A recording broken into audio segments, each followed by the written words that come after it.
your escape eventually becomes your prison. Now, what I mean by that is, most of us, or I did anyway, drank, because I felt better. A lot of the time it was to escape from reality over the years. Sometimes just to relax. Sometimes to feel a bit more energetic, a bit more pleasant. A bit of a reward sometimes. Had a bad week or had a hard week, you have a few drinks, relax. Maybe to get you to sleep, whatever it is. It's a mind-altering drug, isn't it? So it's an escapism, really. But as you progress into addiction, not everyone gets addicted. A lot of people don't. Most people don't get addicted. But this channel is mainly geared towards people who drink too much. As your drinking progresses, you find that your social drinking then turns into a habit. And your social drinking, even 2 or 3 times a week, becomes 4 or 5 times a week and so on. And eventually you think, well, virtually every day you've got a hangover. But you still do it. And I would say again that I go through these 1, 2, 3, 4 stages. In stage 1, like I say, first stage when you're socially drinking, you're not really getting any problems. Stage 2, you're getting a few hangovers. A few minor withdrawals, you're not feeling, well, it's classed 100%. Nobody's 100%, are they really? But you're just not feeling yourself, maybe. But you're still drinking because it's part of the game. It's your life. You go to the pub, just, watch the match. You have social life. You finish work, had a stressful day. You go home, have a few drinks with your partner. They might drink, they might not drink, but you always have a few, don't you? Fancy a little drink. Maybe stay a bit later. If you're sober, you tend to go to bed at a reasonable time. When you're drinking, you stay up. My mother was just saying, still does, she's 93. When you drink, the clock whizzes round. When you sat with a cup of coffee, it goes so slow, doesn't it? Have you noticed that in the pub? You look at your watch at 7 o'clock, and before you know it's 9:30. Try doing that when you're sober. It's a totally different ball game. So all the time you're sort of escaping from reality, aren't you?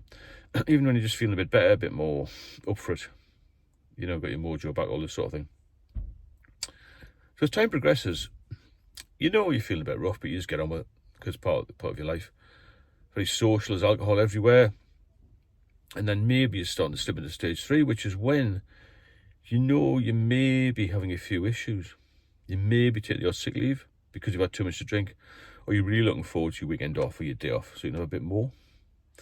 And you plan your day, you plan your week around when you can get the most drink, which is what I did.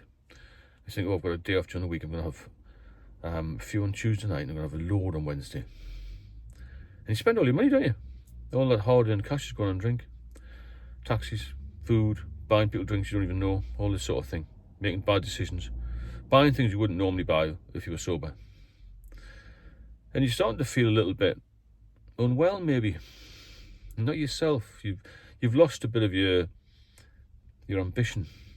Your dreams are sort of fading away because all you're thinking about is, I don't feel very well today. I'm going to wait till 3 o'clock before I have a drink. Or wait till 2 o'clock before I have a drink. And it's causing issues. It's causing issues in your marriage or your relationships with family and friends. Because they're always saying, I think you're drinking a bit too much. I remember when I was quite young, I used to work with a couple of policemen, young lads. And they said, so do you think you drink quite a lot? I thought, well, maybe I am, but that's just the way I am. I never really thought much of it. It wasn't a warning, it was just an observation. And people will see you as a bit of a drinker.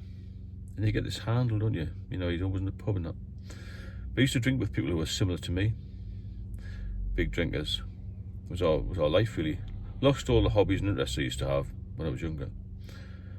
And then your whole day becomes structured around drink then. And things are going wrong, but you become oblivious to it. And drink at stage 3 becomes your main and possibly only focus. And when I retired, I was at stage 3 and worse, really, because I was just drinking all the time then. Or every day. But I wasn't drinking in the morning. Very rarely. And then I started to reach for the hair of the dog sort of thing. By that time, my marriage had dissolved. I was living alone then. But I was still drinking, and I thought, well, I can't really get out with this. Been to the doctors a couple of times, had a couple of times off with the help of diazepam. Relapsed again. And then I was just back into this vicious circle of just drinking, sleeping, drinking, and I knew it was causing me harm. I'd actually ignored other health issues because I was drinking. I thought, I don't want to go to the doctor. But I was still getting these regular blood tests, Once a year, they weren't showing anything up, and I didn't realise the real dangers of alcoholism then. I didn't realise how bad it was for your physical and, in my case, my mental health as well. So I'm slipping from stage 3 to stage 3.5 here, where you're not really functioning very well. You're just managing to get up in the morning, have a bit of a wash, and then you get the pub, and that's your life really. It starts to become the number one thing. You start to get selfish. You're not thinking about others as much. You might be a lovely, kind, considerate person when you're sober, but when you're in the drink phase, the drink's got hold of you then. And it's the devil sitting on your shoulder. Have another drink, have another drink. And then when you get to stage 4, which is active addiction, you can't get back to stage 3. I once heard somebody describe it as you're on the edge of a cliff, you're falling off, but you can't get back on. And that's the point of no return. That's the point where you need to get some help, which I did a couple of times with medical intervention, and then I couldn't get any help after being sober for 8 years. I went back to the doctors, I couldn't get any medication, and I self-medicated with alcohol from 2014 to 2019 and got into serious mess. But I knew in those 5 years between 2014 and 2019, I couldn't get out of it. I couldn't just stop because I'd had previous seizures. It's very dangerous to just stop. So I was drinking all the time, basically. Every waking hour I had a drink. And that is really when you've hit rock bottom then, and your whole life collapses. Nobody wants to know you. You're isolated. You become, as I did, very anxious, even paranoid about things going around you. You start paying bills. You become financially insecure. You feel insecure yourself. Your confidence is just blown away.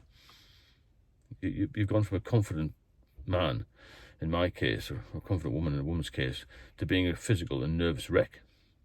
I couldn't get on public transport.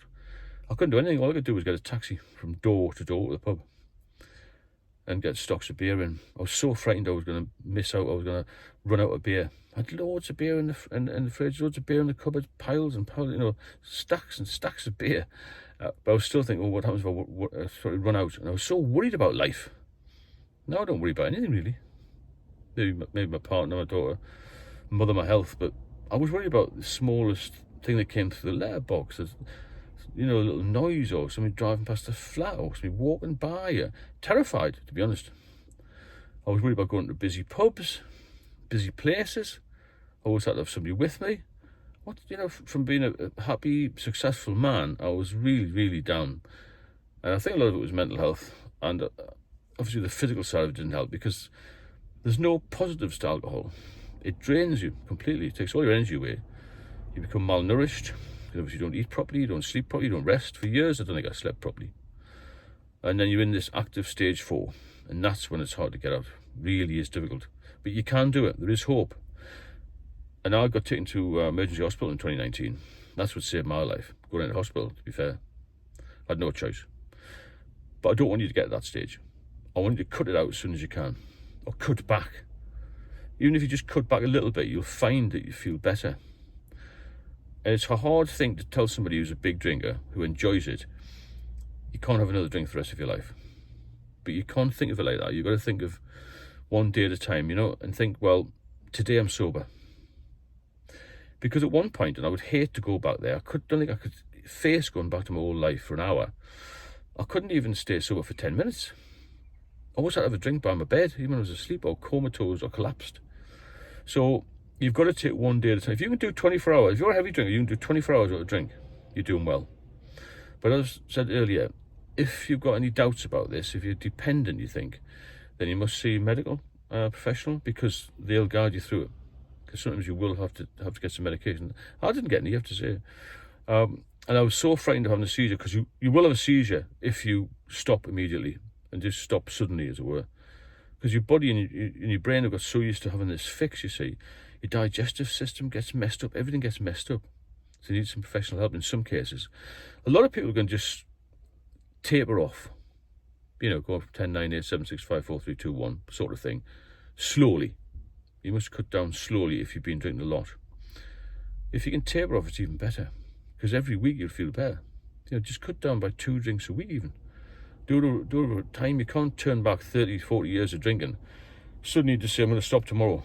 That's impossible, because your whole system's got used to it, if that makes sense. So yes, your escape, your good times and the happy times you had drinking and all the fun will turn you into a completely different individual, and you'll feel completely trapped. And it's like being in prison. You've got the key, but you can't get in the lock to get out. So you need some help at some point.